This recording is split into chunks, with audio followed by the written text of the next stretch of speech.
Google Slides. It allows you to voice type in the speaker notes, but we want it to voice type in the slide.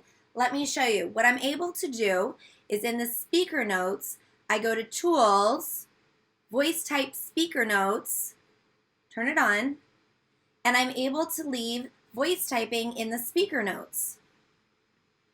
But I want it in the slide. So Slides Translator by John McGowan, who is the creator of Automagical Forms, which you should totally install because it takes your PDFs and makes them into Google Forms like magic.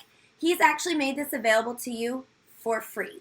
So you install the Slides Translator add-on, and you go to Add-ons, Slides Translator, and notice you have two choices that you can do voice typing in the sidebar or floating. So I'm going to do sidebar.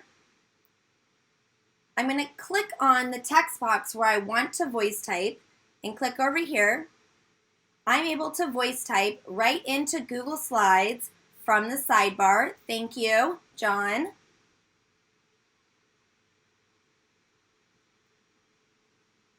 Whoa.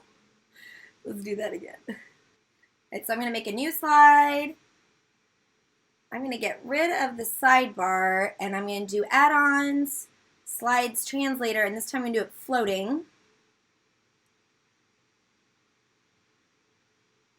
So I am voice typing using the Slides Translator Google Slides add-on, and it should be just putting my text right in this box as soon as I pause. That was pretty good, except I said I pause, but hey, that's what you would expect from voice typing, right? Holy cow, that was amazing and totally free. So get Slides Translator.